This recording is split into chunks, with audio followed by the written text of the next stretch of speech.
उत्तर प्रदेश में government inter colleges के अंतर्गत एलटी की वैकेंसी आने के बाद अब प्रवक्ता की भी वैकेंसी आ गई है। एलटी में आवेदन करने का समय 28 जुलाई से 28 अगस्त था। अब प्रवक्ता में भी आज से आवेदन शुरू हो गए हैं। 12 अगस्त से लेकर के 12 सितंबर तक का समय है आवेदन करने का। 1516 पद हैं कुल मिलाकर के सभी विषयों के। पिछली वैकेंसी से बड़ी वैकेंसी है और मेल फीमेल में लगभग बराबर पद है। आप देखेंगे तो मैं पूरी बात आप लोगों से करने वाला हूं इस वीडियो में कि सिलेबस क्या है, एग्जाम पैटर्न क्या है, कौन आवेदन कर पाएगा और किस तरह से आपको इस एग्जाम के बारे में सोचना चाहिए, एग्जाम कब होगा, ये सब बातें करने के लिए उपस्थित हुआ हूं मैं। प्रणाम निवेदित करता हूं। मेरा नाम है अवधेश विद्यालंकार। आप लोग जुड़े हैं आपकी अपनी संस्कृत पाठशाला से। चैनल को सब्सक्राइब कर लीजिएगा, महत्वपूर्ण जानकारी आप लोगों तक पहुंचते रहेंगे। मैं वैसे पहले से आप लोगों को नियमावली के बारे में जानकारी देता रहा हूं। फिलहाल हम बात कर लेते हैं। हमारे सामने नोटिफिकेशन है। नोटिफिकेशन आप लोग देखोगे जो अखबारों में पब्लिश हुआ है। 12 अगस्त से लेकर के 12 सितंबर तक आवेदन कर सकते हैं और इसमें जो आयु रखी गई है, अगर आप आयु देखोगे तो 1 जुलाई 2025 को जो न्यूनतम 21 वर्ष और अधिकतम 40 वर्ष का हो गया है, वो 21 से 40 वर्ष तक की आयु रखी गई है। हालांकि आयोग की तरफ से गड़बड़ है, क्योंकि जब विज्ञापन जो है वो अगस्त में जारी हुआ है तो अगस्त में ही आयु की अवधि रखनी चाहिए थी और इन्होंने लिखा हुआ है कि 1985 2 जुलाई से पूर्व कोई व्यक्ति आवेदन नहीं कर पाएगा और 1 जुलाई 2000 बाद का कोई व्यक्ति आवेदन नहीं कर पाएगा। तो इनको ये तिथि जो है हमें आज 40 वर्ष, हालांकि 2020 में वैकेंसी आई थी तो उसके बाद अब वैकेंसी आई है 5 वर्षों बाद। तो आयु में कुछ तो छूट इनको देनी चाहिए थी, पर चलो आयु में छूट नहीं दे रहे तो कम से कम ये विज्ञापन जब अगस्त में निकाला है तो अगस्त डेट रखनी चाहिए थी। ये आपको एक महीना में जिनकी आयु निकल गई वो परेशान हो रहे होंगे। और हाँ, ये बात है कि राजकीय इंटर, ये वैकेंसी ना 2 जगह निकली है। एक तो राजकीय इंटर कॉलेज के अंतर्गत 1471 पद हैं, जिनमें से कि 777 पद जो है वो पुरुष वर्ग के अंतर्गत हैं, 694 पद जो है वो महिला वर्ग के अंतर्गत हैं। और इसके अतिरिक्त जो स्पर्श दृष्टि बाधित राजकीय इंटर कॉलेज हैं, समेकित विशेष माध्यमिक विद्यालय जो हैं, उनके अंतर्गत भी अलग से 43 पदों पर वैकेंसी निकली है। और इसके साथ साथ उत्तर प्रदेश जेल प्रशिक्षण विद्यालय के अंतर्गत भी 2 पद निकले हैं। किस विषय में, ये तो जब नोटिफिकेशन आ जाएगा डिटेल्ड तब पता लगेगा। डिटेल्ड नोटिफिकेशन आपको वेबसाइट पर दिख जाएगा और पहले आपको ओटीआर करना होगा। आवेदन करने से पहले ओटीआर कर लेना होगा। अगर आपने ओटीआर नहीं किया, कर सकते हैं, कर लीजिएगा। मैंने वीडियोस बना करके पहले से आप लोगों को बताया हुआ है। ये आप लोग वेबसाइट देखेंगे, ये वेबसाइट पर जैसे यहाँ एलटी का नोटिफिकेशन दिख रहा है, 2-3 बजे के बाद से यहां से प्रवक्ता का नोटिफिकेशन भी आप लोगों को दिखने लगेगा। और मैं आपको ओटीआर करने के लिए या और सब विषयों के लिए मैं आपको यहां दिखा देता हूं।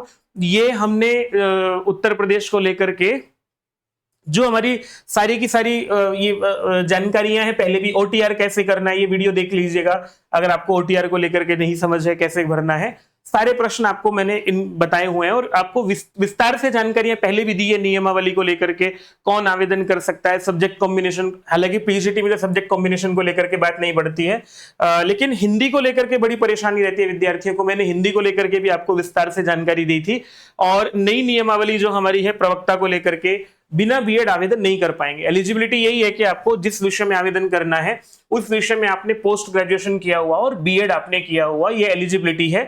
एग्जाम पैटर्न कुछ इस तरह का है कि आपका प्री और मेंस 2 एग्जाम होंगे। ठीक है, पहले भी ऐसा ही हुआ था 2020 में, अब भी ऐसा ही होगा। प्री एग्जाम जो होगा आपका, उसमें 120 प्रश्न होंगे। प्री का सिलेबस भी दिया हुआ है।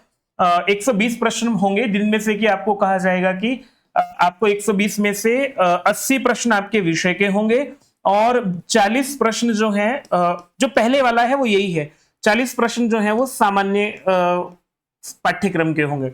120 प्रश्नों में से पेपर देने के बाद फिर आपको मेरिट में 13 या 15 गुना, पहले शायद 13 गुना था, अब 15 गुना, जो एलटी के नोटिफिकेशन में 15 गुना लोगों को मेंस के लिए चुना गया, हो सकता है प्रवक्ता में 15 गुना लोगों को चुना जाए।